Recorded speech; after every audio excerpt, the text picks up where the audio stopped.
Hello, Moon to Moon. Welcome back. In this episode, I'm going to be sharing the next installment on the chapters of my career that I started last spring when I reached the 7-year point in my business.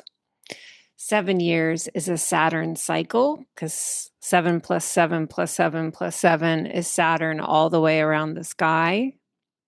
And so, whenever Saturn reaches the square of itself from when something begins, you're at that first, like Saturn reckoning, and you're able to really look at what you've built and what you've been learning about your authority and showing up to something that really matters to you.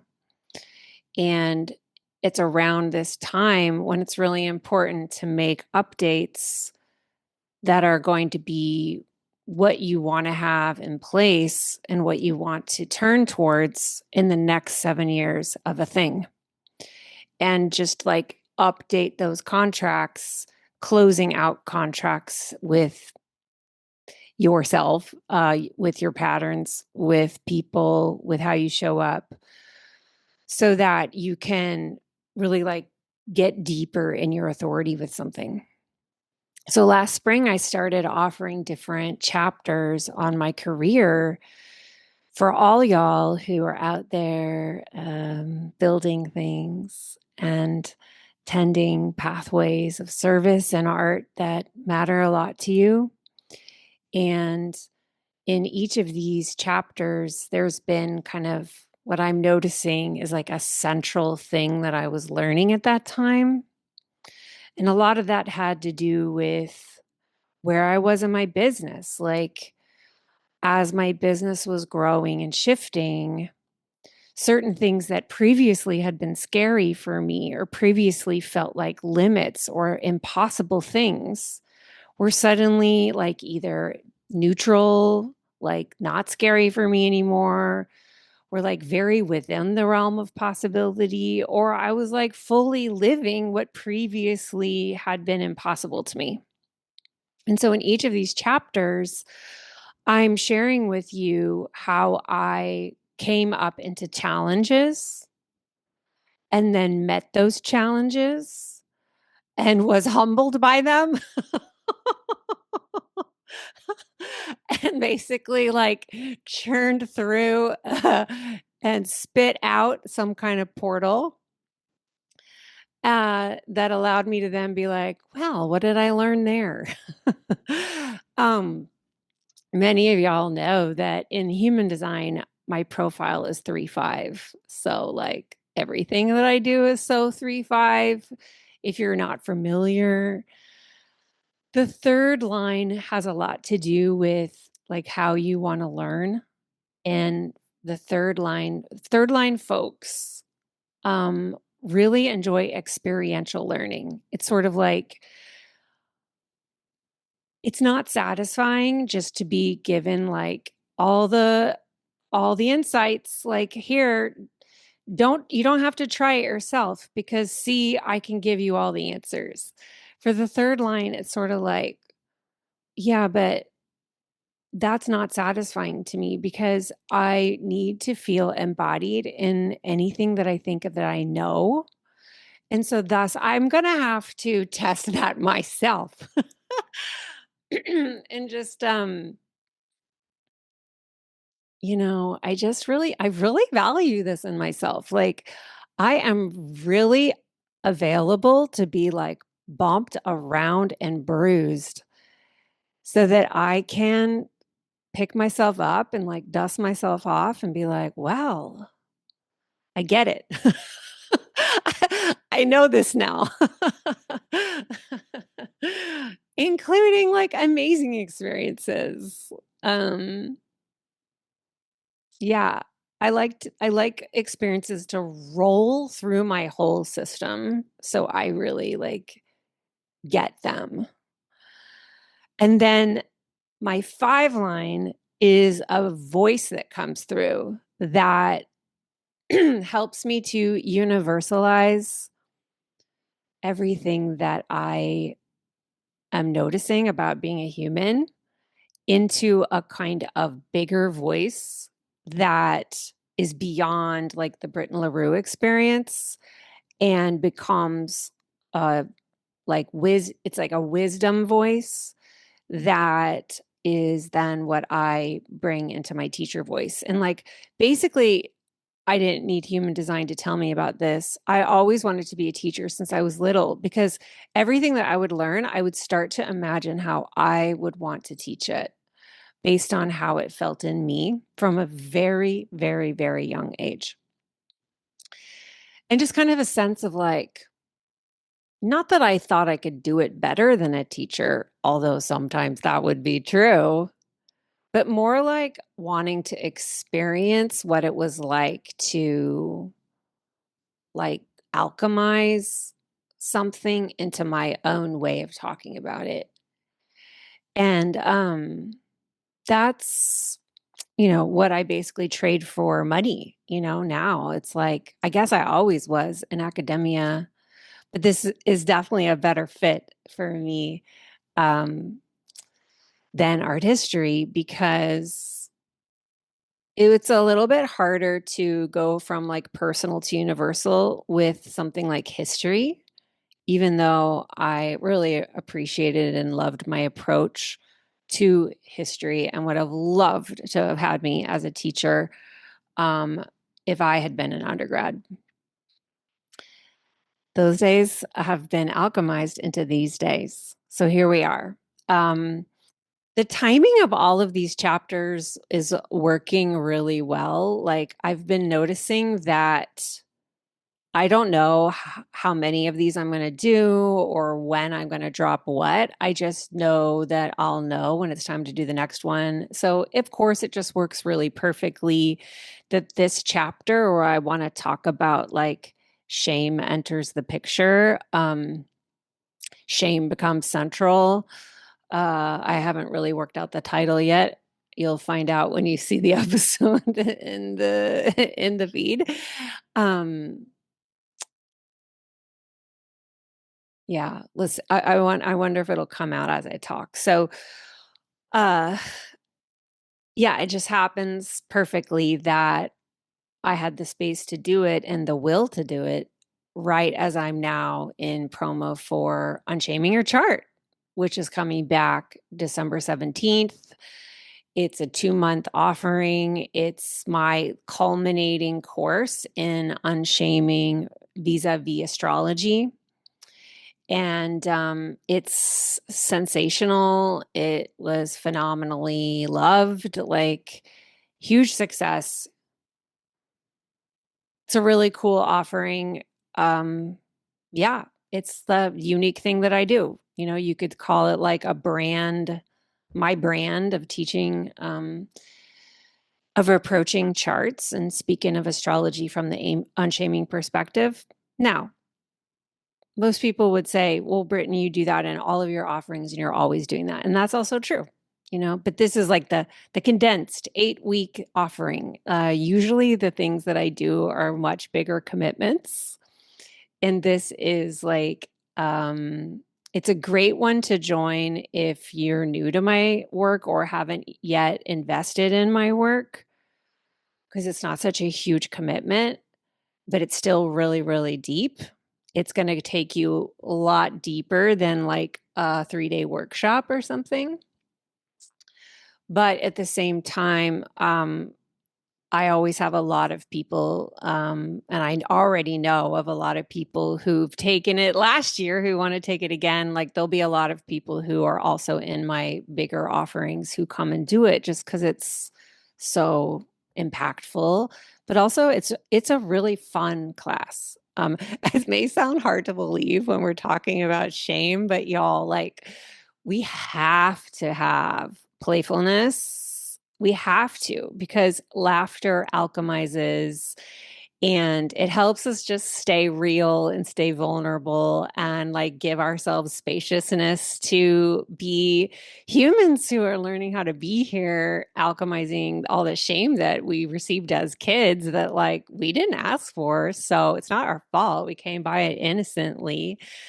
Um, And yeah, it's like when I look back on last year, one of the things I most remember is just how fun it was. Yeah. So if you're listening and you're drawn to it, like you're not going to regret it. I promise you. Um, so just come on in. We start December 17th. You can come in late because that's just one meetup that you'll get the recording. And then it's 3 weeks till we meet again because I want everyone to, first of all, be having their holidays and check out. But also, it gives you 3 weeks to metabolize the face melting initiation as well as to like go dive into all the bank of teachings that I have on unshaming the signs, unshaming the houses, and unshaming the planets that I made specifically for this class. So then we really kick off then in January. I can't remember the date. It's like the second week of January when we come back together. So I'd love for you to come in though by December 17th because that is really going to give you the spaciousness to be with all of this. All right. So what I'm going to be getting into then is this is the year that it just started to be really clear that like the thing that I'm doing is unshaming. I just didn't have a word for it. If you go to my writing that I did before I was public with the word shame, it's in the writing. I just wasn't using the word unshaming and I wasn't like actively even using the word shame because it really wasn't until this year that I'm going to be talking about here that I even was like, "Oh, the thing that's here is shame. That's the name of it." You know, and something that I found to be true is that one of the great powerful spells of shame is that we don't recognize it as such. We just think it's how we are. We just think it's our personality. We just think it's the truth of us. All the things that the shame is saying and crafting in terms of the appearance of reality to us.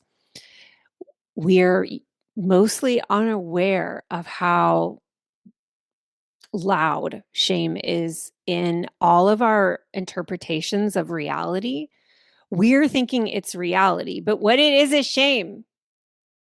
And so unshaming is a massively magical act. I approach it in a very magical way because we are in a confrontation with a great spell.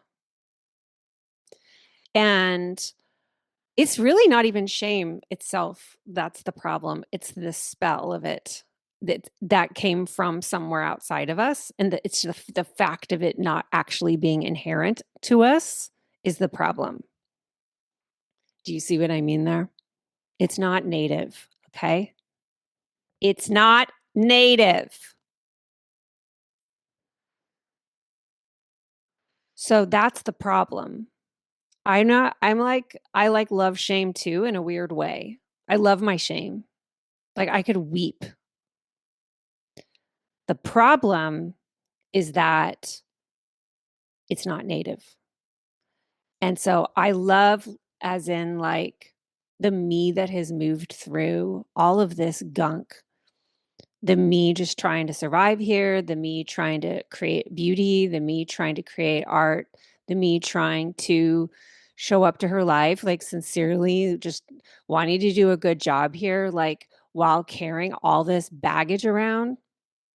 Like when I say I love my shame, it's like that all is so deeply part of the me that's been here on planet Earth in this body that like to hate the shame would be to hate myself. And that is like just shame doing its thing all over again. So this was the year that I like really called it out. I called it out by its name. I called it out by its name, which is a very powerful, magical act. When you can name it, it has way less power of you over you. Call it for what it is and recognize it as not native. even though here it is. So, um, yeah, I want to talk to you about like the conditions that created this opening for me to be like, oh, what is here is shame. And what is needed then is unshaming. Is it possible that astrology could help us with that? And no need to wait for an answer because it already had been doing that for me. I just wasn't naming it so clearly. So, in terms of just like career, like a career story, as in my career, it helped me to be more clear about what I'm doing and to name what I'm doing more like in a distilled, pointed way. And of course, coaches in business will tell you about getting more clear and will encourage you to do that. But like in this case, it wasn't like I figured it out because I was like doing a worksheet that a business coach gave me. And then there it is. And now I'm going to chase after shame because now I've unlocked what my niche is or something like this.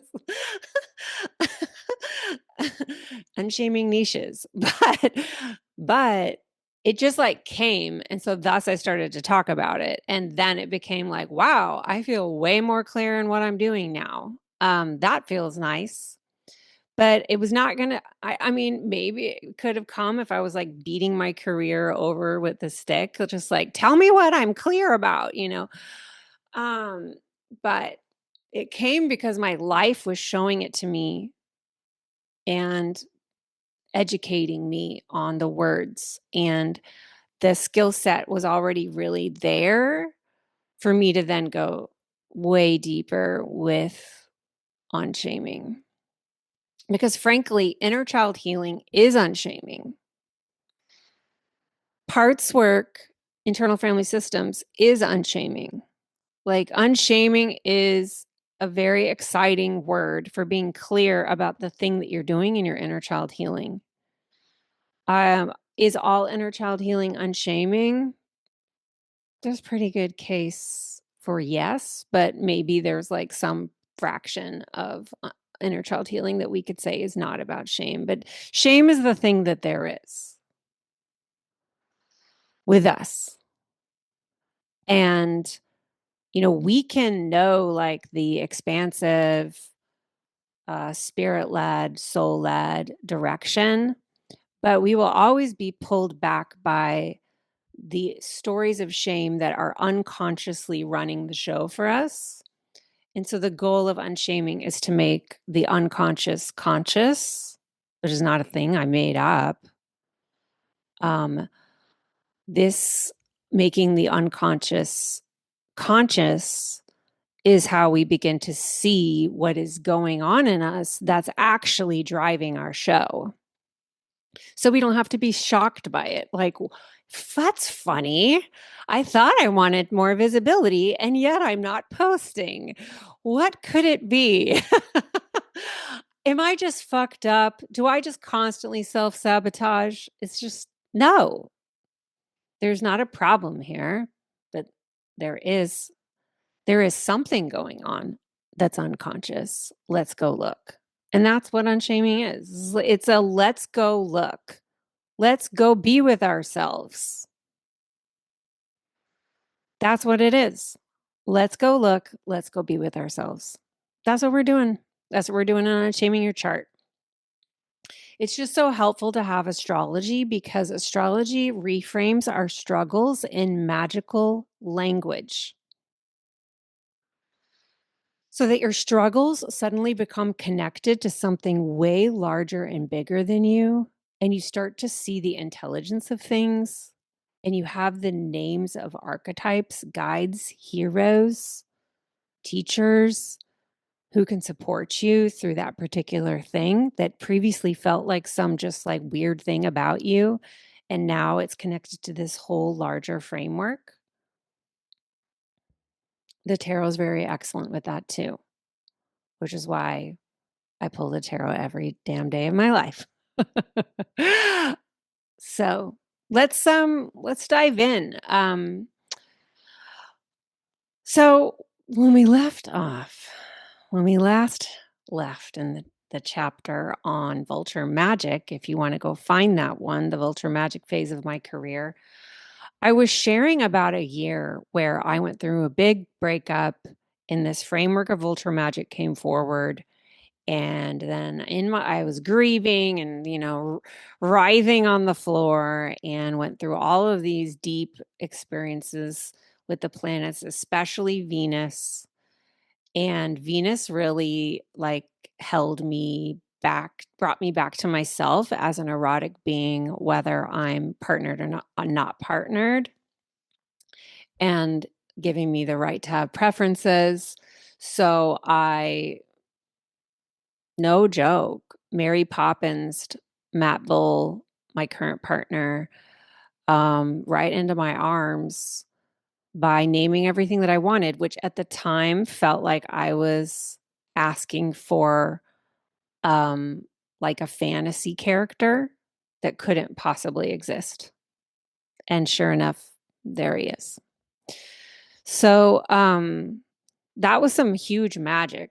And I now let that help me trust that, oh, what I need is to be clear on what I want, even if it seems delusional or impossible, even if a large part of me is like, this can't happen, this doesn't exist.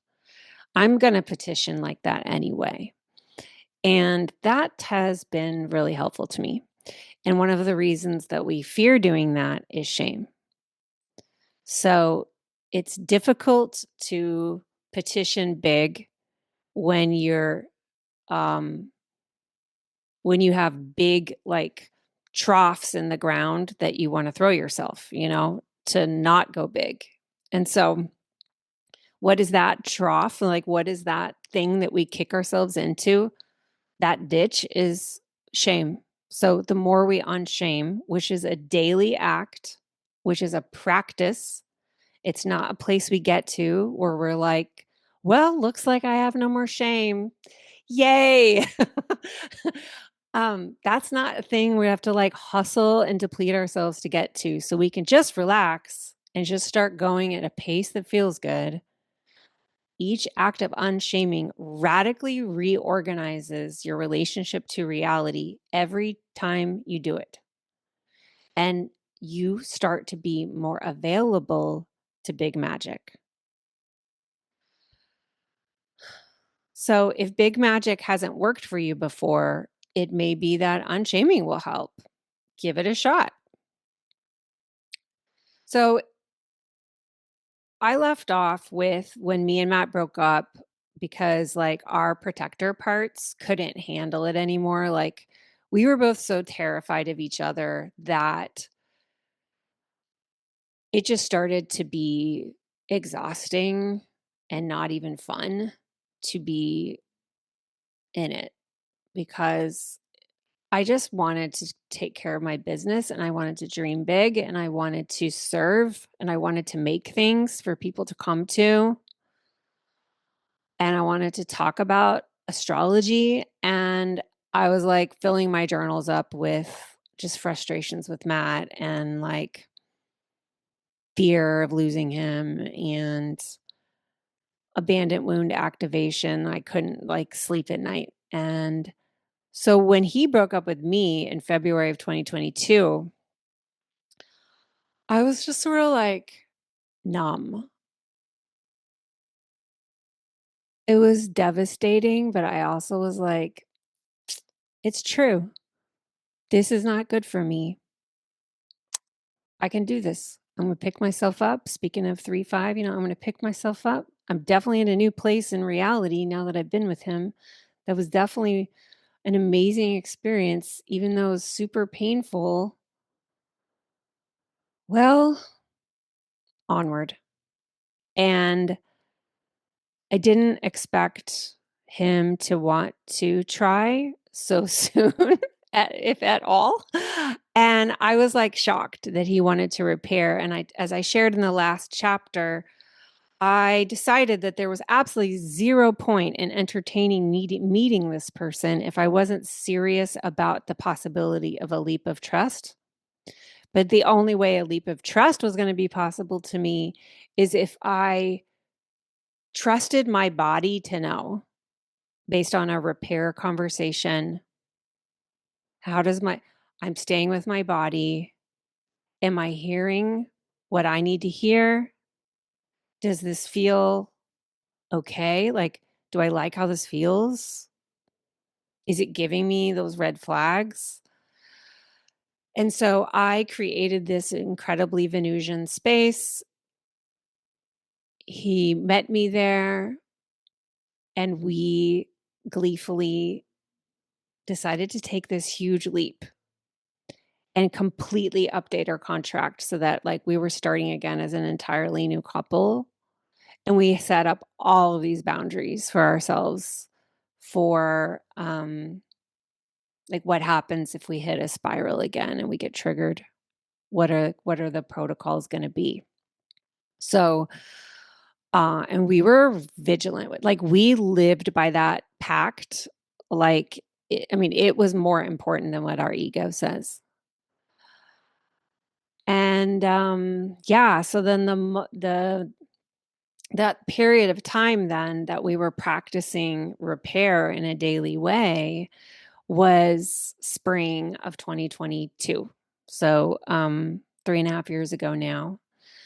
And I see in my journal, it was the end of charting your course number 2, like around the same week that we had the magician's table number 2 beginning.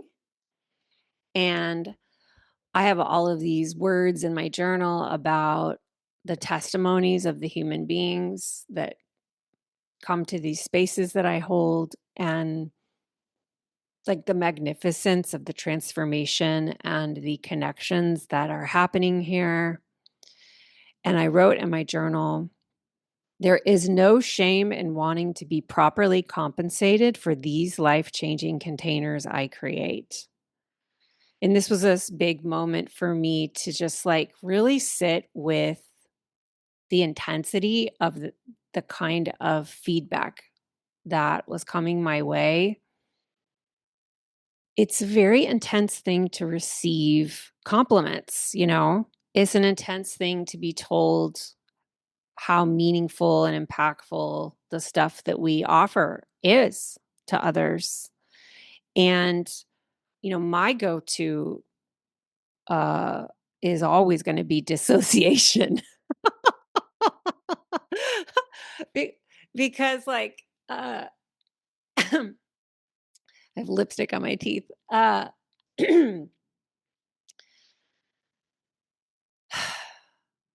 worked really hard to be in a place in my career where no matter what anybody thinks, I'm showing up.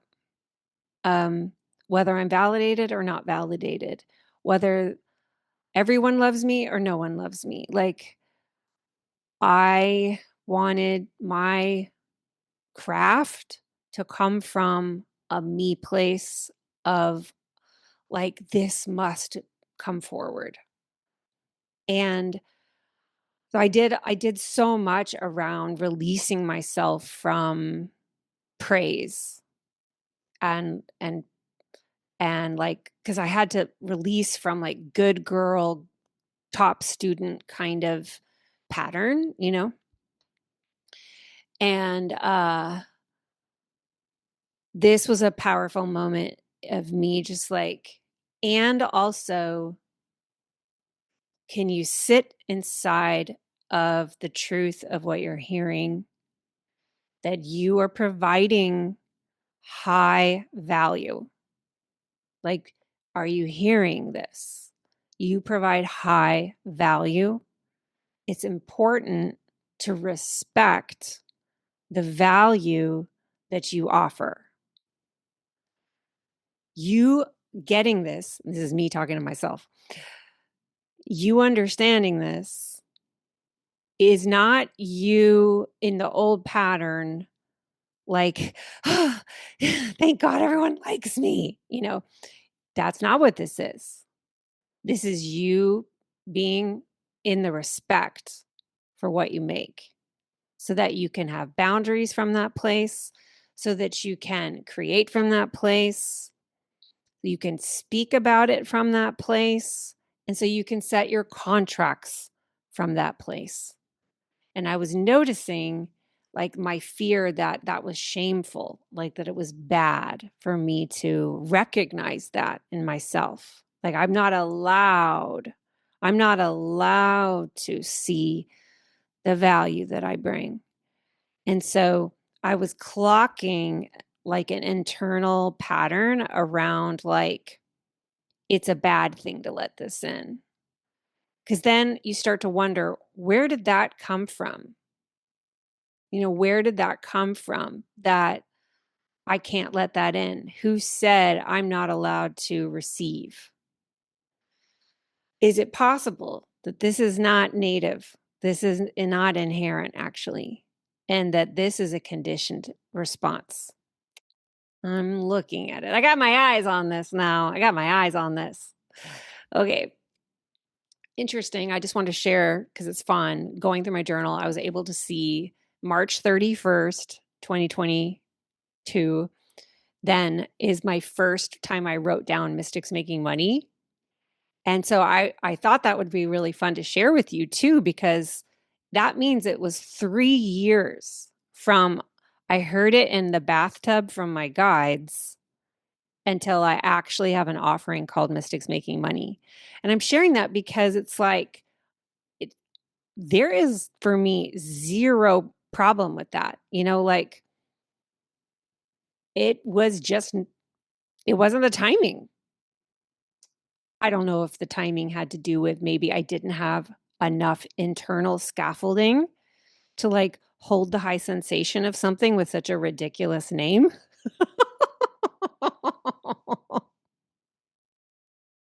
So overtly about money, like you're immediately going to trigger people. Maybe it took me 3 years to develop the inner scaffolding to be like, yeah, I have this thing called Mystics Making Money. Or maybe just I was doing other things and it just wasn't time yet. I don't know. It doesn't matter, actually. All timing is perfect from an emergence astrology perspective. So I'm sharing that in case any of y'all are like, why haven't I done the thing with the idea I had? These things have magical timing. You'll know it's time because you will not have any other choice but to do it. Okay, so then a really big thing happened that's important for understanding what came after. And that is that in April, I did a magical, mystical dose of mushrooms with Matt. And we were like extremely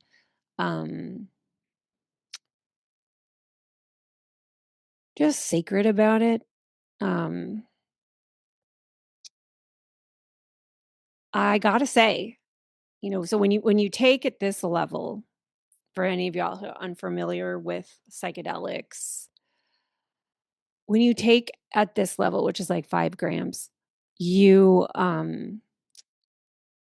very rapidly go into a place of like no ego, and you start to see things through the medicine of the mushroom. So everyone has very different experiences.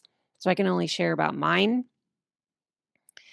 And the I'm going to speak really plainly, and you don't obviously don't have to agree with me about mushrooms. But in my cosmology, the mushrooms appeared to me as the same guides that are always with me. They were just so clear. Um, and they've always been a they to me. It feels like a council. And they told me in this session that in the trip that they're who I'm always talking to. And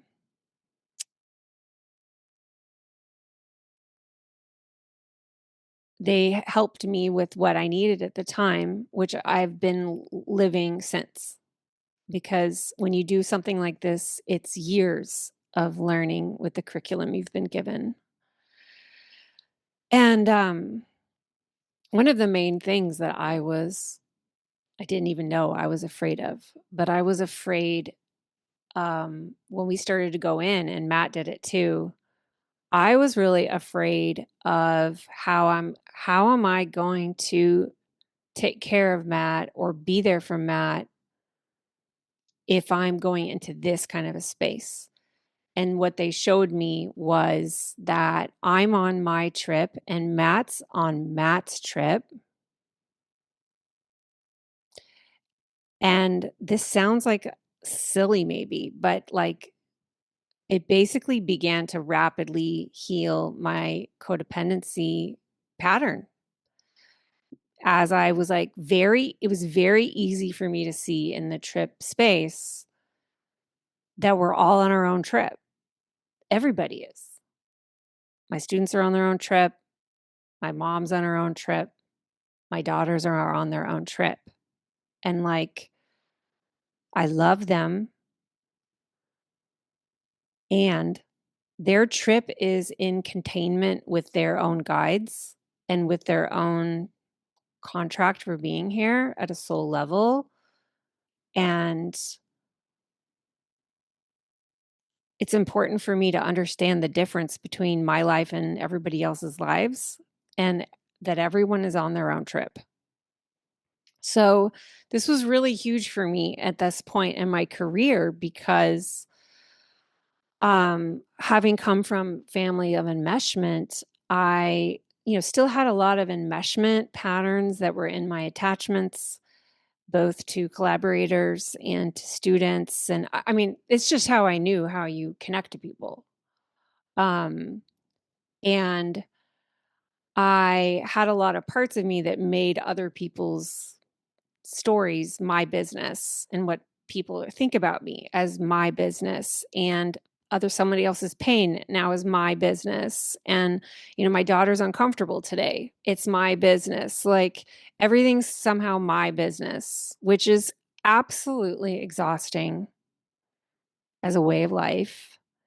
And it's kind of selfish, it's really centers yourself as like the one who's supposed to fix everything and um, be the teacher to everyone constantly. So it was huge. There were several other big lessons there. One of the things that they showed me is that I'm resisting being special because I don't want people to be sad. That's what they said. Because somewhere along the way, I learned that being special makes other people feel sad, or that it's my responsibility to be less special to help other people in their own sense of reality and how they feel about themselves. And this was a huge, scary, frightening thing at the time for me. But in the trip space, it just was like very clear, like, this is the deal. You are resisting this.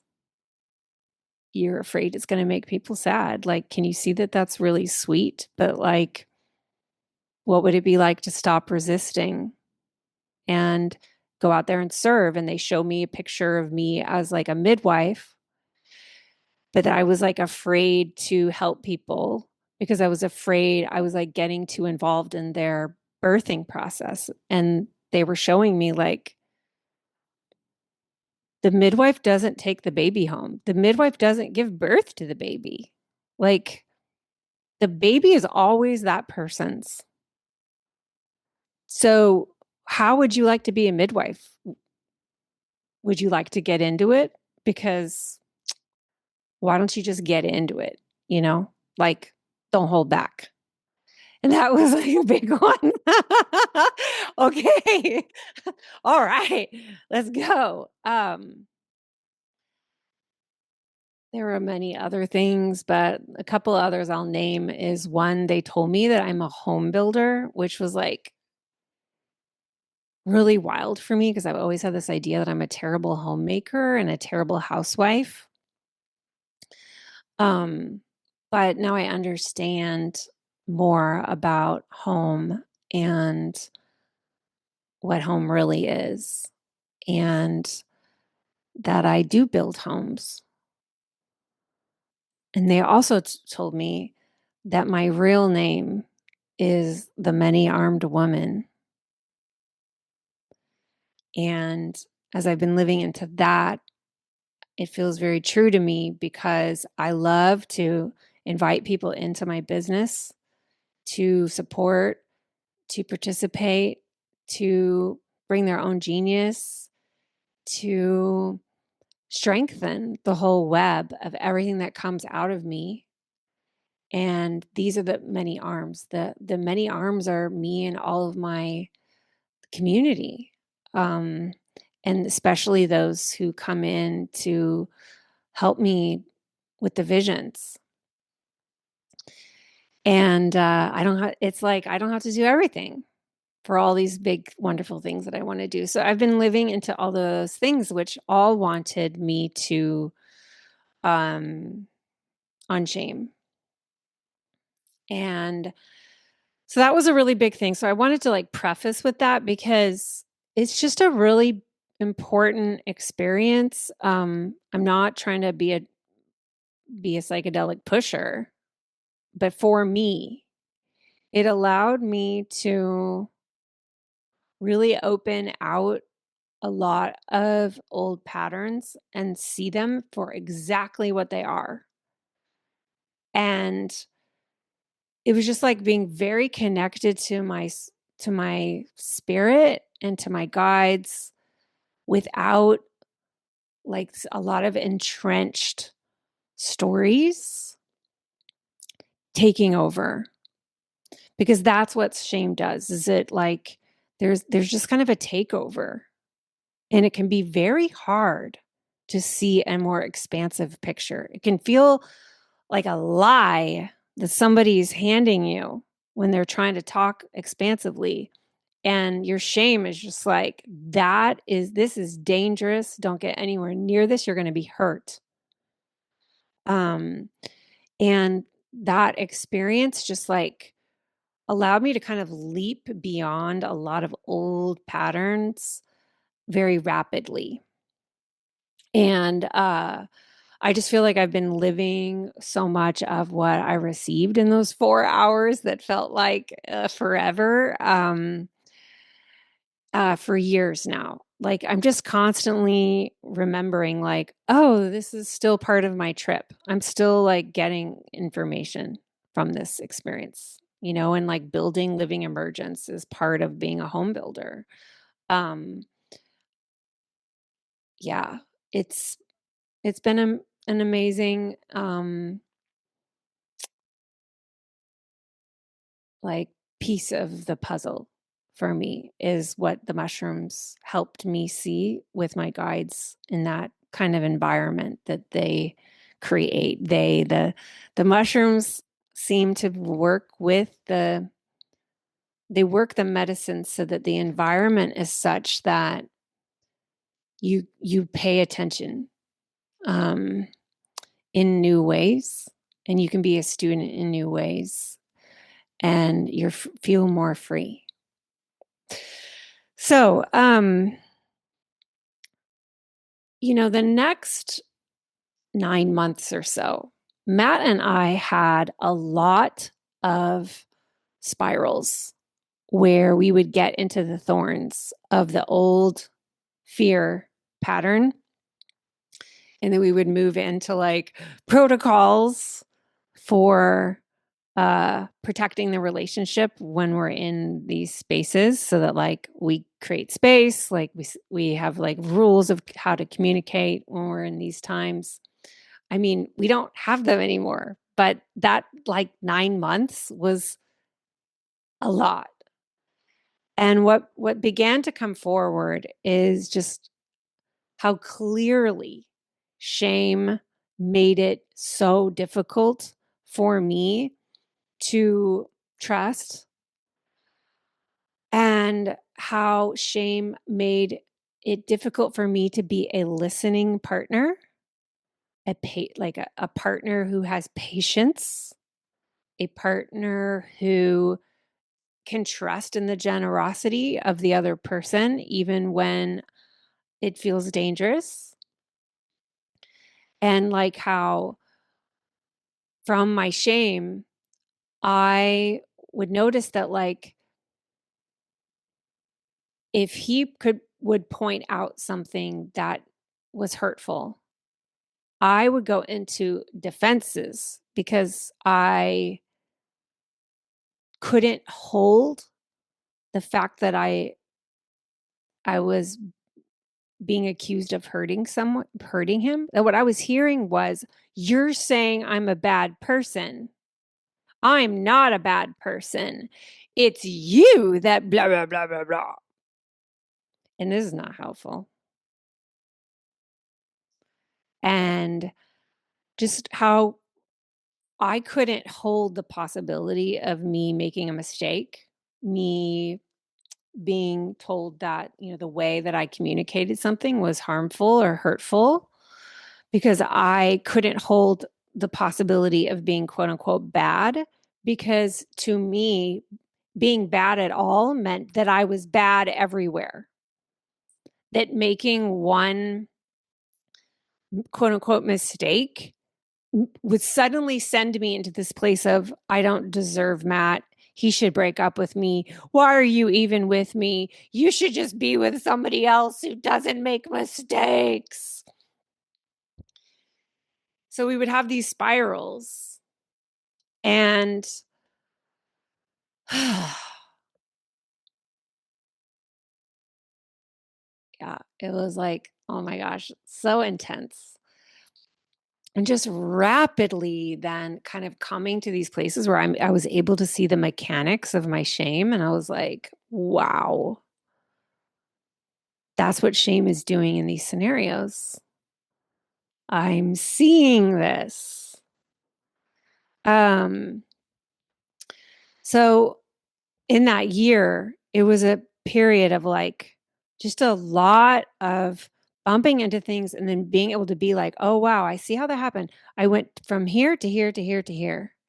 And very rapidly, my like hypervigilance against feeling shame would send me into blaming and defensiveness, because some part of me believes I'm not allowed to make any mistakes and that I have to be perfect here. And that I'm not allowed to just be a messy human, that if I am not perfect, I'm undeserving of anything. And I'm not deserving of this relationship. And then just like go into this place of like, basically, you should probably break up with me, Matt, because I'm not who you thought I was, and he didn't want to have to handhold me through the whole thing because he was the one originally hurt in the first place. So just kind of, I had to get skills to be able to see and then own and take responsibility for what had happened, and then apologize and really name that I saw what happened and that I'm taking care of the parts of me that are confused by shame, and that I will protect him from those parts. And what was so amazing is just discovering how it increased the intimacy of our relationship. Like, he had gone through so much unshaming in his own life already that he was very familiar with the terrain of shame and was able to name it as such. So he could help me see, like, this is the shame. This thing that you're in is shame. And And for a while, I really resisted him. And it was like, stop trying to teach me things. Look at you trying to teach me stuff.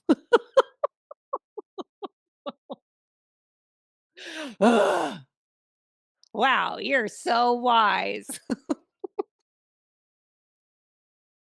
That's just like me resisting. Like, I don't want to see it. I don't know. I don't know how to be with this.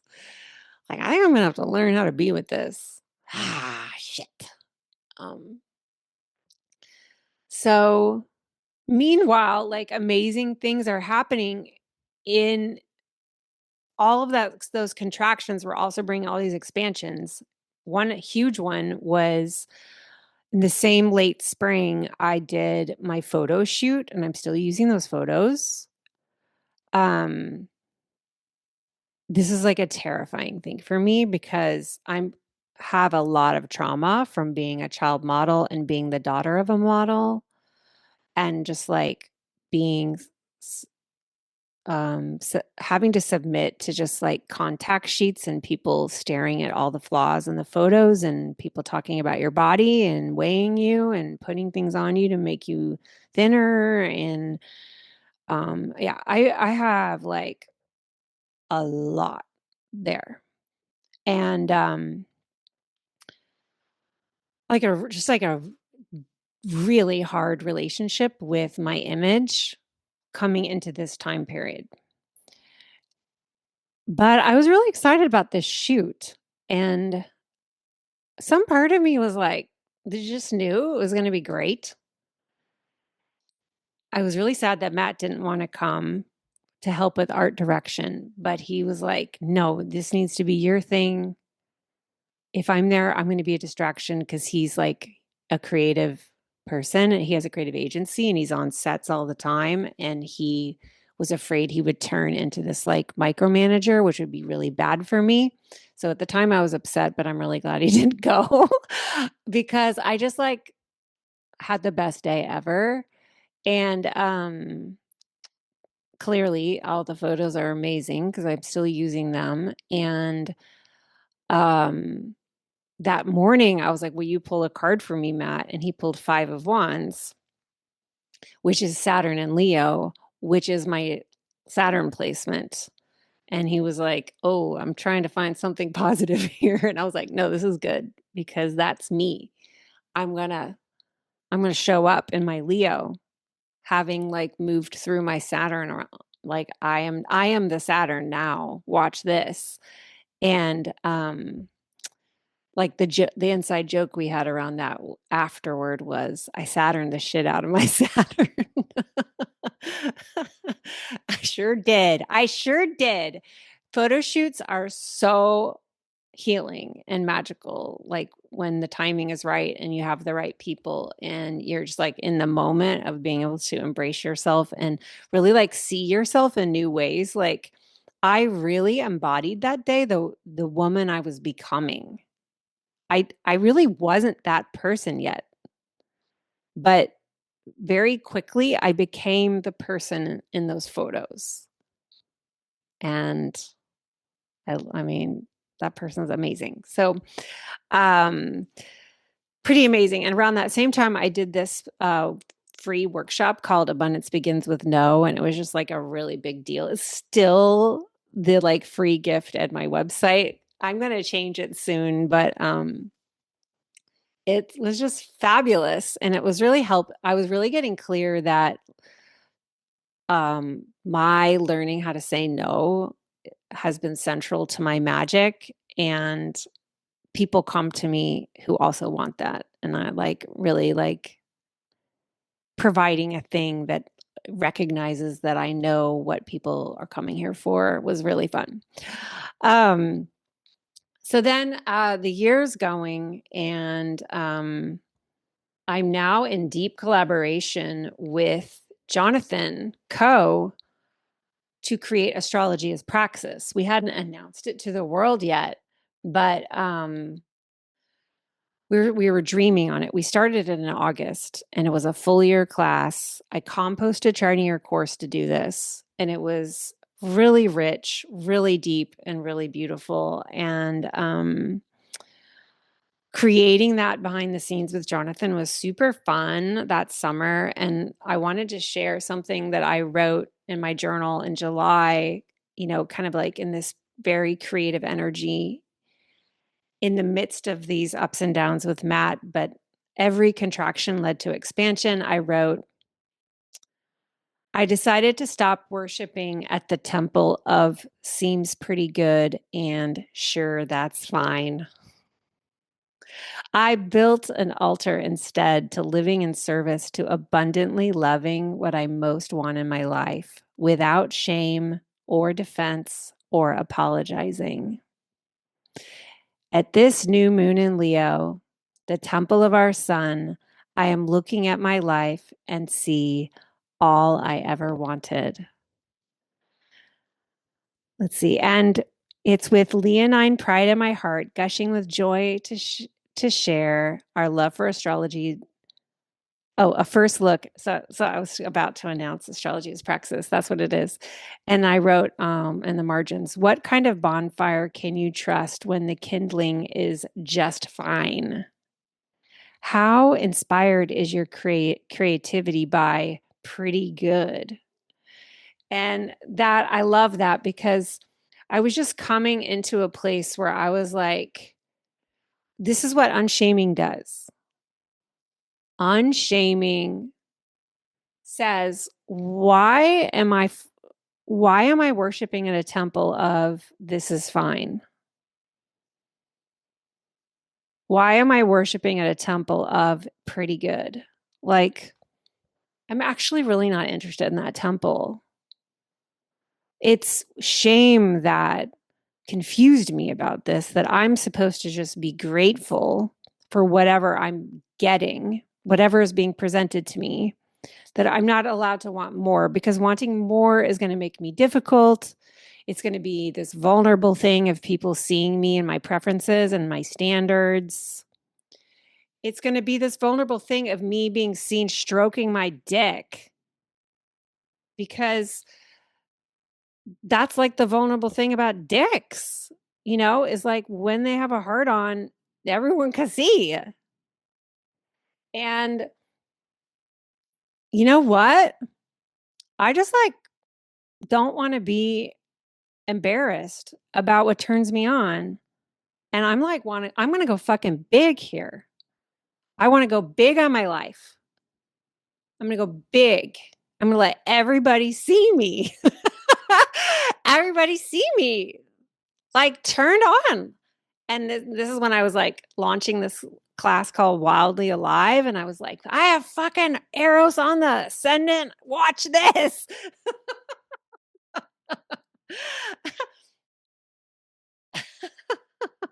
It's so funny. um, and yeah, like this is no fucking joke. Like I am in the romance of the universe with the universe for the universe. I got this man. I got this hot midlife body. I got this amazing magic gig. What? I'm going big. I'm going big. We're not doing fine. I mean, you gotta unshame to get to that moment, That was like not a thing I could have said even months before. Um, so what I started to realize then, yeah, I'm seeing this note I put to myself that with astrology as praxis, I was coming into this really great language with the promo. I talked about disillusion versus disillusion, which ended up being like a really important teaching for me to talk about, like how astrology just started to like dissolve me, dissolve old ways, and like showed me what was an illusion. And so it could like clear disillusion and let me come into all of this, which was an unshaming. And it was at this time that I came into the language around wonder being destabilizing. And Jonathan and I did this amazing workshop called Astrology as Collaborative Practice. And we talked all about collaboration and unshaming your partner's rising signs and letting everybody be doing their own thing and let people bring to the collaboration what their gifts are, because shame will have you in your collaborations absolutely doubting that you're there, especially if you admire your collaborator, which I always do because I go big and I'm not interested in collaborating with people that don't impress me, you know? So I'm always like taken with the people that I collaborate with. But I noticed that I can be, my shame can take me down because I can suddenly be like, oh, you're actually the one that everybody wants to learn from, or you're the special one in this. Like, what am I even bringing here? Like, I'm not as dazzling as you are. I should probably just leave. Like, that's what shame does. So, how are you supposed to have this hot collaboration if you're over there like, they probably would be better without me, you know? And this is exactly what I was learning with Jonathan. I mean, with Matt. Well, both, right? Like through my different collaborations, I was pit up against a struggle with myself, with my shame. That was because I was so taken by my partners that I started to be like, oh, I kind of want you to have someone better than me, you know? Like, and then what that's saying is it's undermining the power of your collaborator who's chosen you to be with, you know? It's trying to like pre it presumes they're going to leave you. Is what it is a fear of abandonment. And it's not trusting in the power of your collaborator, your partner, your lover. If you're like trying to help them come to see that they should be with somebody else, like believe me, that is such an old pattern of mine. I got to turn on the lights because y'all watching YouTube is getting dark here. So, yeah, really, really, really powerful. The astrology as praxis promo surprised me because I thought we were going to have way more people come. And that was another like big contraction for me. I went through a really big contraction where I had to um, lift myself up from the disappointment of like, oh, I thought way more people were going to want to do this. And it was really powerful and it became a template for all seeming disappointments in enrollment because um first of all, it ended up being a fabulous experience with the most amazing people and I would never trade it for anything. But second of all, what it did is I had to like be humbled back to like, why do you want to do this? At what level would you do this for four people?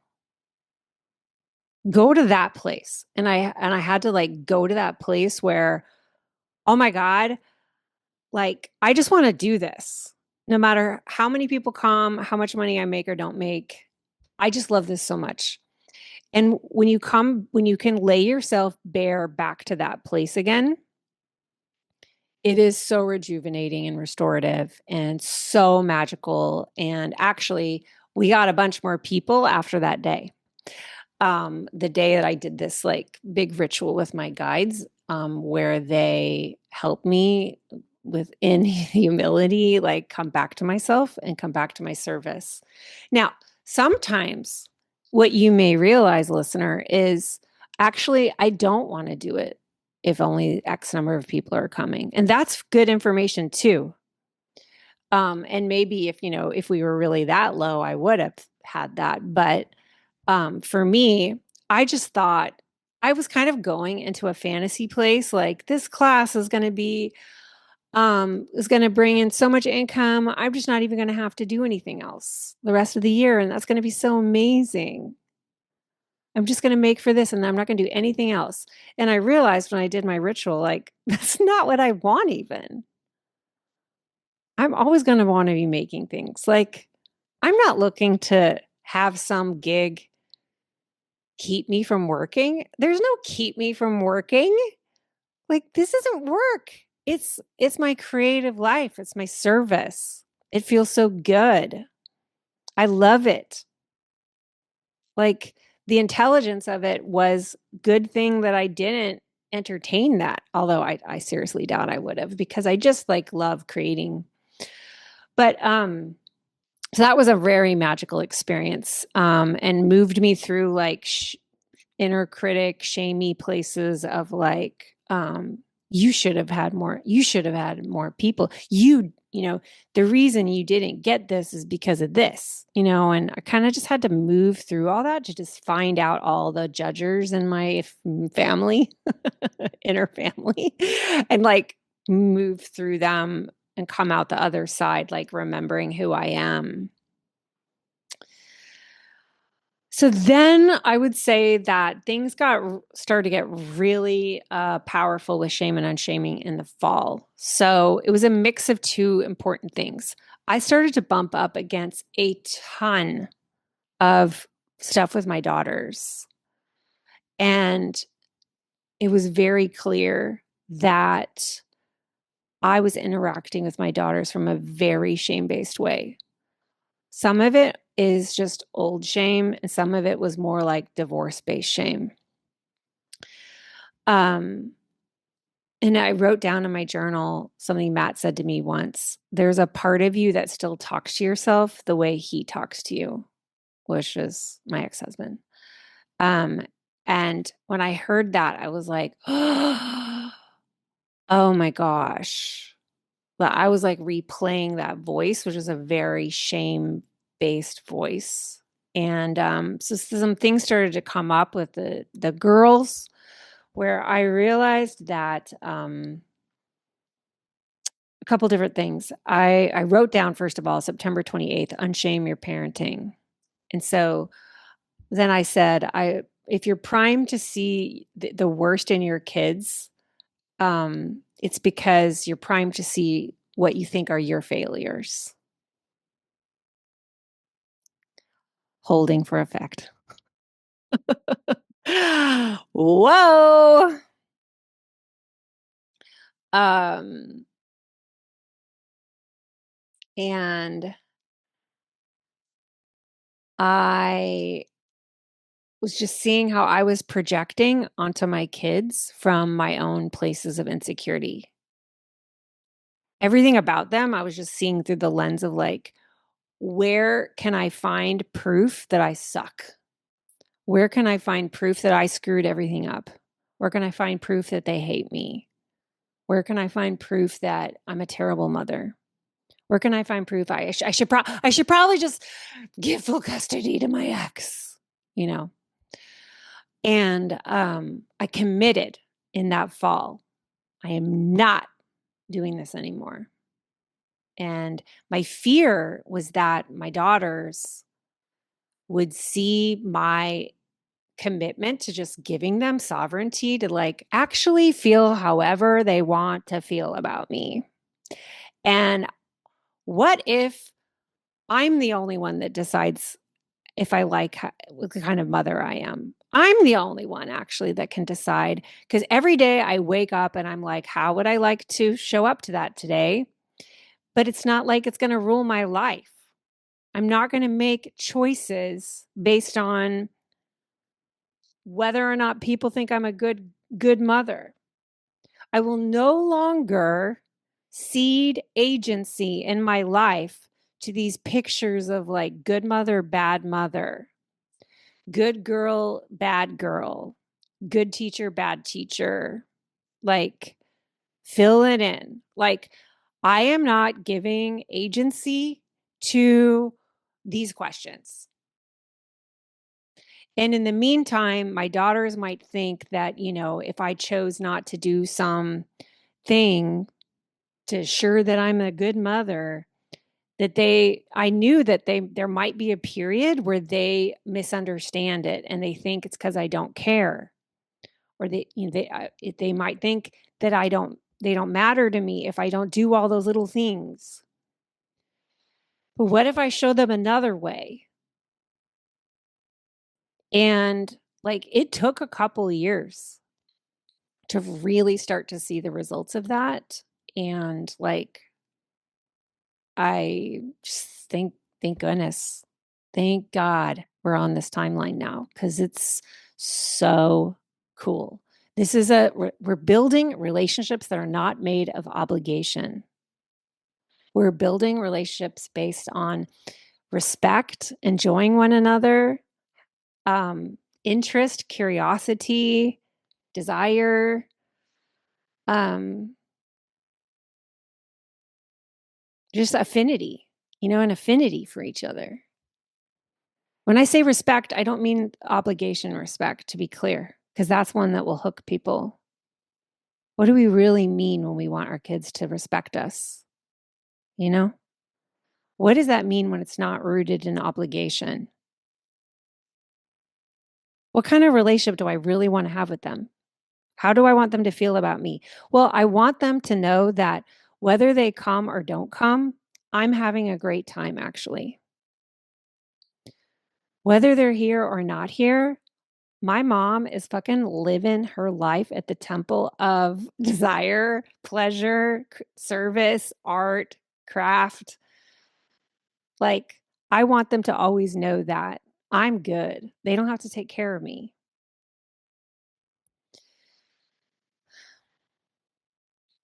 Yeah. So,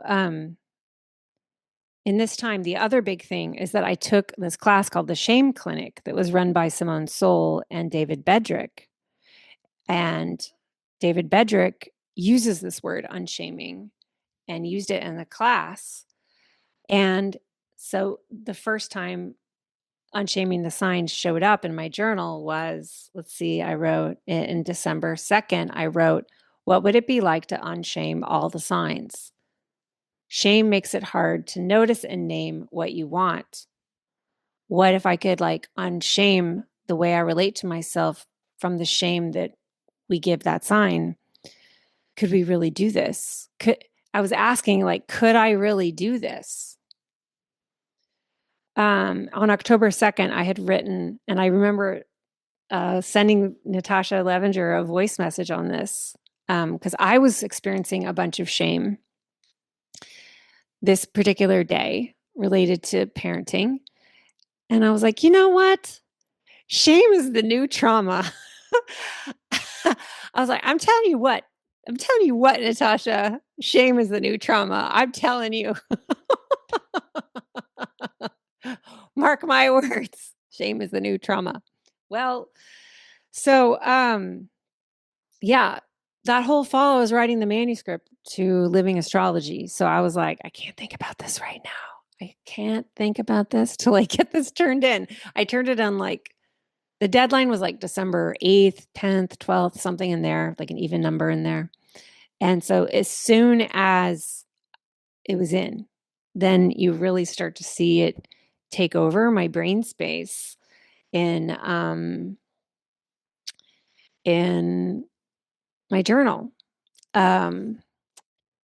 Yeah, and so what happened then is on um in February, I led a meetup in Astrology as Praxis called Unshaming the Signs. And I had a PowerPoint. I still have it. I had a PowerPoint and I was like, I'm just going to see how it feels to talk about this. I'm just going to bring it to my students, which is the thing that I do. Like my emergence astrology students hear things first. And I was like, I'm thinking about rolling this thing out when we get to Aries season. I'm just going to like pitch it. I'm going to pitch it and looking forward to finding out like what comes up for y'all. And it was really, really sweet, really, really beautiful. It felt really good. And shoot, I was gonna share uh something that I wrote down on shaming the signs. So here it is. Yeah, I have like my my lesson plan, if you're in the YouTube, you can see I'm showing the journal. My lesson plan has like arrows to everything the orders I'm going to talk about everything in.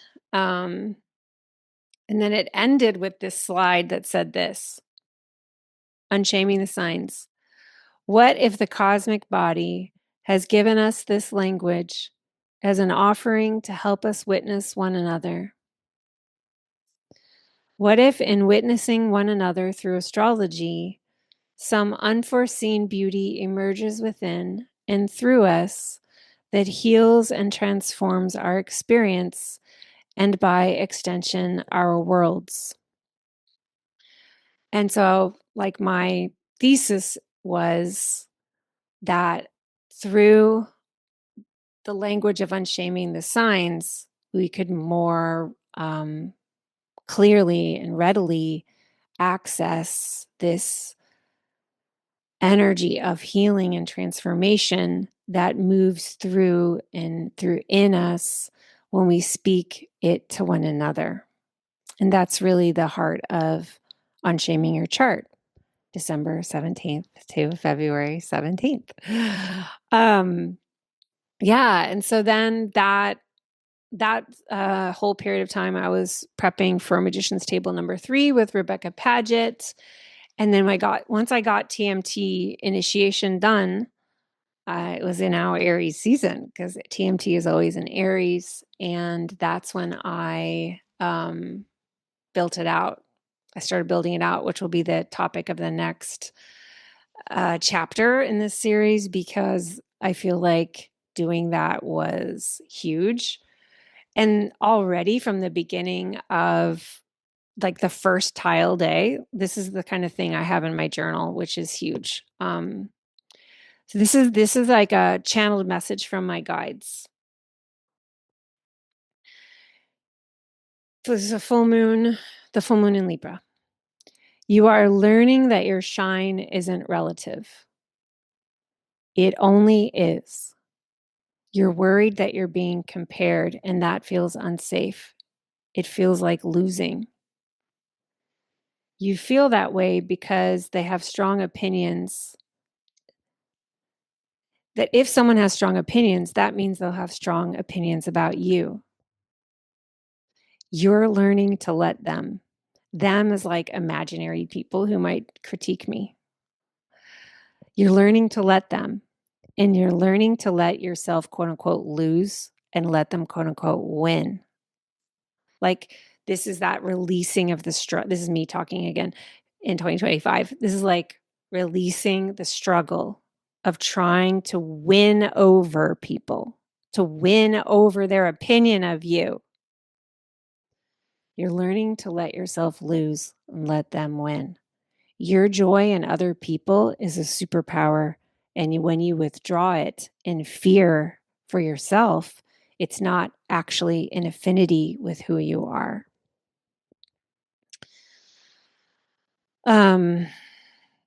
Your body holds the paradox. Your body is the third way, a space to be messy. This is Libra. And this is my favorite line.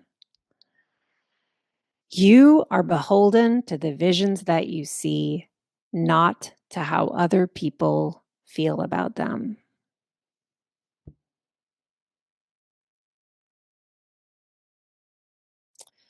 Yeah, it's just, okay, there's a little bit more. I feel like I got to say the whole of it. Some part of you is afraid that other people, they're not impressed with you. That if they're not impressed with you, then you're not impressive. This is an illusion. Your impressiveness isn't relative to anyone else's, including your former self. When you doubt yourself, that's where the healing is, and it leads you to the Queen of Wands. I guess because I had pulled that. Oh yeah, I gotta read. There's a little bit more on the next page. Oh my God, this was such a rich time. I just launched it. I was like in day 1, day 2 of launching Unshaming the Signs. I wrote, when the question, how much longer can I keep going like this, is ready to transmute into, I will no longer keep going like this, which is to say, I will keep going in a new way. I am here for you. Oh my God. So when I started to read this, I was like, oh, that's the end of the chapter because we're in a new chapter now. That kind of talk, it belongs to the next chapter. um and anyways, this is plenty long. So I hope that this was a lot of fun for you. Thanks for playing with me. It feels so sweet to recall. As I've been reviewing these journals, I've been taking photographs of them and sharing them, a few of them in Instagram stories, but also with Matt, because I wrote down like so many words he said to me by text or like poems he wrote me. And it's just so sweet to remember that time. I was kind of like a baby coming into this world, allowing myself to live in creating rhythm, safety, devotion, and like a sense of anchoring inside of such new ways of being. And the marvel that my journals hold is it's just so sweet to see what unshaming was bringing in my life and how it was like literally just repairing these relationships like in such a rapid form,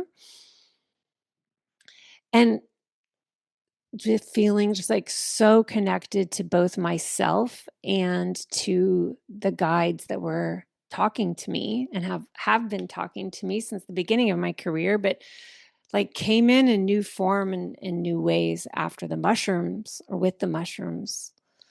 So yeah, it was like that year was such a leap. And then the year before it, the last chapter, was such a death experience.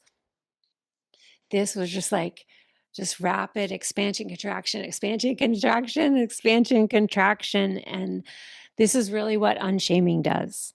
So to conclude, I hope to see you in Unshaming Your Chart, December 17th to February 17th. You can learn all about it at my website. It's happening inside of Living Emergence. So the tuition is significantly less because you are paying for just the membership. You can pay for the class alone if you want to pay more, if you don't mind not having a community forum, and you don't mind not having all the resources that I provide, especially if you're newer to astrology, such as charting your course, which is my intro to astrology class that's in the resource library of Living Emergence. Some people really don't like subscriptions, so you don't have to do it by subscription. Just know that it will be a limited